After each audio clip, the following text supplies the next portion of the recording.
Halo guys, kenalin saya Nurul, panggil Nurul Afjain dengan NIM 233300014. Oke, di sini saya akan membawakan materi tentang membangun liputan berita dan artikel media massa yang terstruktur dan tajam. Nih, oke, maaf ya Pak, saya sampai maskeran. Pertama-tama, apa sih dimaksud dengan proposal? Terus apa sih perbedaan proposal dengan TOR? Oke, saya sampai maskeran ya Pak. Jadi pas kemarin pembahasan tentang proposal dan TOR sebenarnya agak rumit ya, soalnya hampir sama semuanya. Tapi yang saya tangkap dari kesimpulannya Pak Adi, Bapak sendiri yang menjelaskan bahwasannya perbedaan TOR dan proposal itu, ketika proposal itu kan mengajukan biaya ya ketika ada event dan sebagainya. Tapi kalau TOR itu udah dapat biaya tapi kita tinggal bikin acaranya tanpa harus mengajukan lagi, tanpa minta persetujuan dari pihak lain, apalagi di zaman efisiensi kayak sekarang gitu loh Pak. Jadi kalau misalkan untuk penulisan liputan berita yang tajam maupun yang lain, pasti setiap media punya tim TOR. Soalnya kan media itu bukan sekedar liputan, atau biasa kan targetnya tuh sehari itu 5 berita, 6 berita. Nah, setiap wartawan tuh kan, yang saya tahu ya waktu itu saya liput observasi di Tribun News, bahwasannya setiap wartawan tuh dikasih target ataupun jurnalistik gitu Pak. Nah, selanjutnya itu ada produser menyusun TOR dan liputan berita dan artikel. Nah, TOR itu adalah Term of Reference atau dalam dunia jurnalistik adalah sebuah dokumen kerja yang membuat kerangka acuan mengenai rencana liputan dan penulisan berita. Artikel ya, berita dan artikel. TOR menjelaskan apa isu yang akan diangkat. Selanjutnya mengapa isu itu tersebut penting, bagaimana pokoknya 5W1H ya. Terus habis itu proses penyusunan TOR itu jurnalis harus mempertimbangkan berbagai faktor, termasuk identitas isu, relevan, rencana, riset, dan strategi wawancara dengan narasumber. Nah, poin-poin di dalam TOR, pertama tuh ada topik, yang kedua itu adalah latar belakang. Ini kayak apanya ya, isi TOR-nya itu loh, kayak kerangka penyusunan TOR. Ada topik, kayak pokoknya setiap kalian menulis berita maupun artikel pasti kalian menentukan topik kan, habis itu baru melakukan penelitian. Selanjutnya ada sudut berita ya. Sudut berita itu angle beritanya gitu, kayak sebelah kanan apa sebelah kiri. Kalau di foto kan cewek maunya sebelah kiri gitu biar bagus gitu ya, padahal sama aja. Tapi kalau dalam berita dan artikel juga ada itu kayak gitu.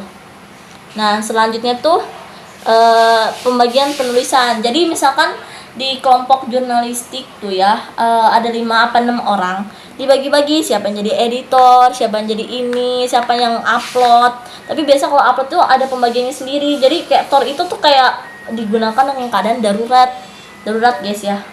Maaf bukannya jerawat dan cenah, jadi sambil maskeran. Terbapak kan bebas ya Pak, maaf ya Pak.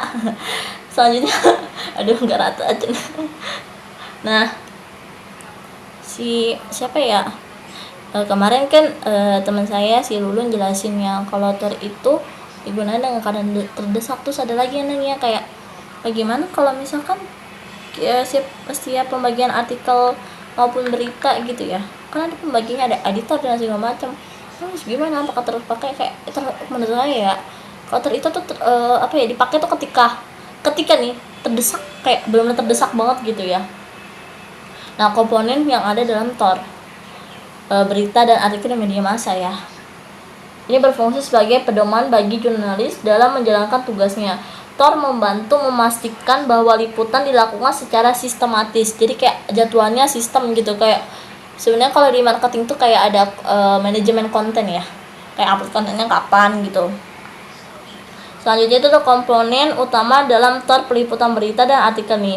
Ada latar belakang tadi yang saya sebutin, terus kayak topik dan sudut pandang berita, narasumber dan data itu penting ya. Narasumber dan data itu penting. Narasumber dan data itu penting tau. Soalnya kalau nggak ada mereka, berita itu nggak bakal berjalan. Jangan salpok. maskernya. Saya mukanya jerawat, belum maskeran. Terus ongoing walaupun depan ini. Oh my god.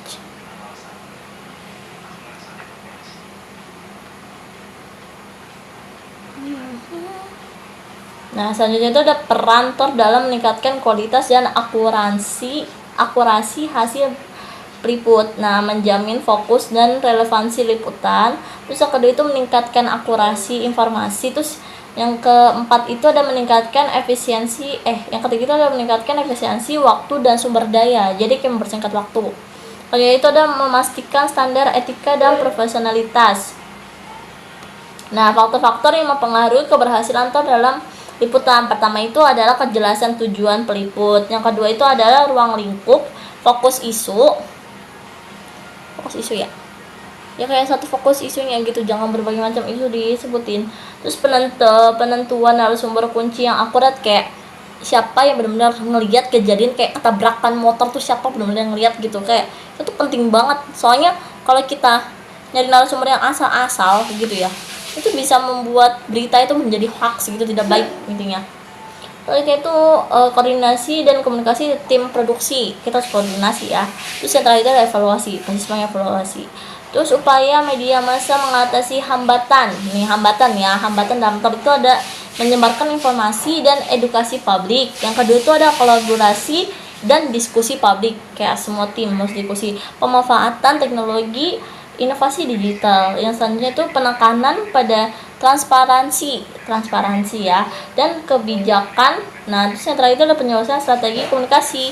Oke, sekian dari saya, Pangisi Nurul. Selanjutnya saya akan membawakan terima kasih. Oh iya, jangan lupa kasih kalian skincare.